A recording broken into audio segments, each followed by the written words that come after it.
দর্শক, সিলেট বিবের সরাসরি সম্প্রচারে যুক্ত হয়েছি আমি আহি আহমদ।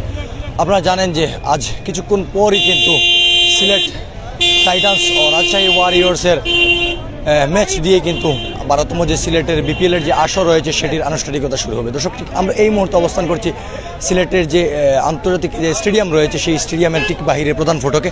আমরা আপনাদের দেখানোর চেষ্টা করব। কিছুক্ষণ পরই কিন্তু 12তম যে আসর রয়েছে সেই আসরের পর্দা উঠতে শুরু করবে, পর্দা উঠবে এবং তার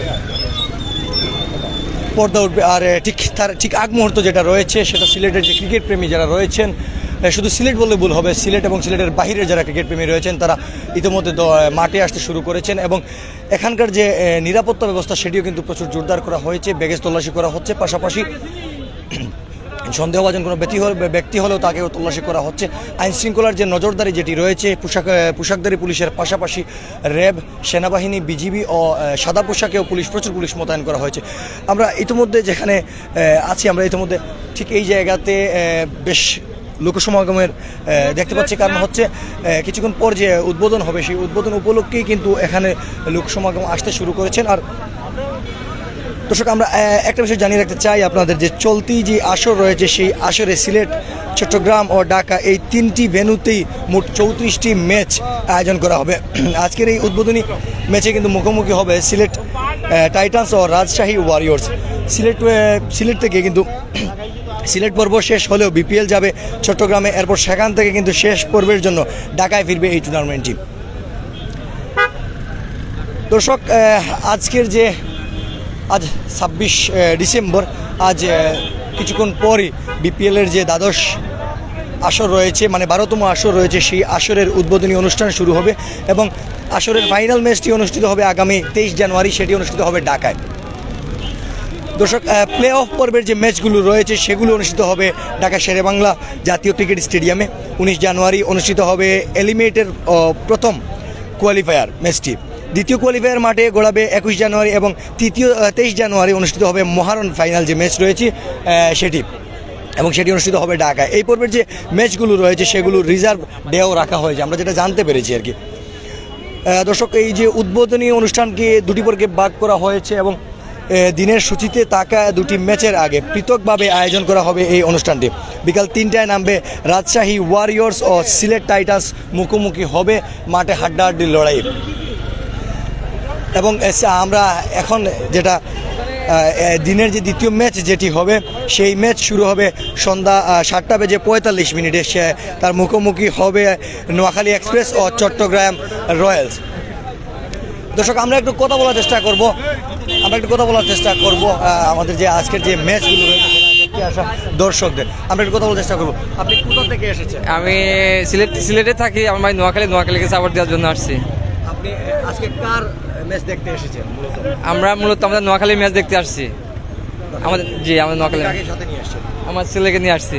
আচ্ছা, এখানে এবারের যে বিপিএলের যে 12তম আসর রয়েছে সেটি টিকিট পেতে কোনো ধরনের কোনো দুর্ভোগ পোহাতে হয়েছে কিনা?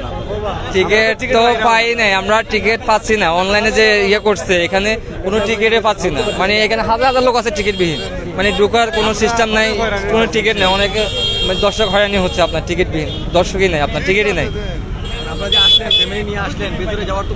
সুযোগ নাই। হ্যাঁ, আমরা এখন কি করবে খুঁজতেছি যে টিকিট পাই কিনা কোথাও। ওখানে দেখছি বেলেগের টিকিট বিক্রি হচ্ছে, বাট অনেক দাম। যেখানে 300 টাকার টিকিট সেখানে 600 টাকা দাম চাচ্ছে আমাদের থেকে। 1000 টাকা মানে 600, 700, 1000 টাকা, 300 টাকা মানে টিকিটের দাম চাচ্ছে, যেগুলো আপনার বেলেগে আর কি বিক্রি করে এগুলো। ব্ল্যাকের টিকিট এবার পাওয়া যাচ্ছে? হ্যাঁ, বেলেগে পাওয়া যায়, কিন্তু বাট এখানে অফিসিয়ালি কোনো টিকিট নেই।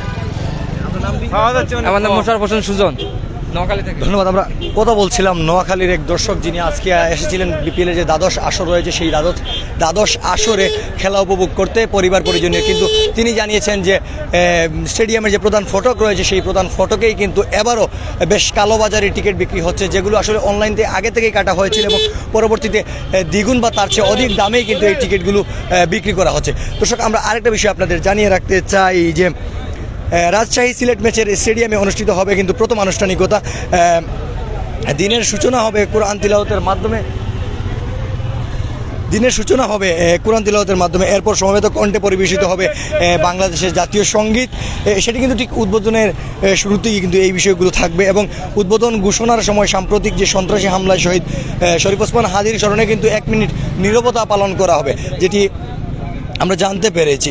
অপরদিকে বেলুন উড়িয়ে টুর্নামেন্টের আনুষ্ঠানিক উদ্বোধন করবেন বিসিবির যিনি সভাপতি রয়েছেন আমিনুল ইসলাম বুলবুল তিনি। এ সময় স্টেডিয়ামে ডেলাইট ফায়ার ওয়ার্ক প্রদর্শনের কথাও জানানো হয়েছে। অন্যদিকে ম্যাচ শেষে অনুষ্ঠিত হবে উদ্বোধনী অনুষ্ঠানের সাংস্কৃতিক পর্ব, যেখানে নাচ গান ও পরিবেশনায় অংশ নেবেন দেশের জনপ্রিয় কণ্ঠশিল্পীরা।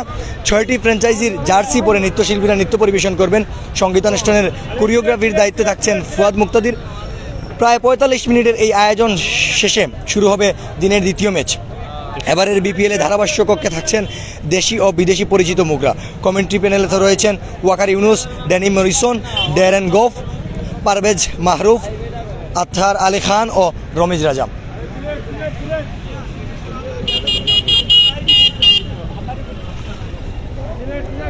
দর্শক, এবার যে বিপিএলের যে 6টি দল অংশ নিচ্ছে, এই 6টি দল হচ্ছে Dhaka Capitals, Sylhet Titans, Chattogram Royals, Rangpur Riders, Rajshahi Warriors ও নোয়াখালী এক্সপ্রেস। দর্শক, ঠিক কিছুক্ষণ পরই কিন্তু যে বিপিএলের আনুষ্ঠানিকতা সেটি শুরু হবে এবং সেই বিপিএলের 12তম যে দ্বাদশ আসর রয়েছে, সেই 12তম দ্বাদশ আসরকে উপভোগ করতে সিলেটে স্টেডিয়ামমুখী হচ্ছেন দর্শকরা। কারো কারো অভিযোগ রয়েছে অনলাইনে টিকিট বিক্রি শেষ হলেও এখন পর্যন্ত প্রধান ফটকে কালোবাজারের হাতে টিকিট পাওয়া যাচ্ছে। দ্বিগুণ থেকে অধিকতর দামে এই টিকিটগুলো নেওয়া হচ্ছে। যারা আসছেন টিকিট ছাড়া তারা এখানে চিন্তাভাবনা করছেন কালোবাজারি থেকে টিকিট কিনবেন কি না। তার কারণ হচ্ছে আমরা যে গেইটের যে প্রধান যে ফটক রয়েছে তার ঠিক ভিতরের যে ফটক যে রয়েছে, যেখানে চেকিং করে লোকসমাগম ঢুকানো হচ্ছে বা দর্শকদের ঢুকানো হচ্ছে স্টেডিয়ামের ভেতরে, ঠিক সেই জায়গায় কিন্তু টিকিট চেকিং করা হচ্ছে, সেটি অনলাইনে চেকিং।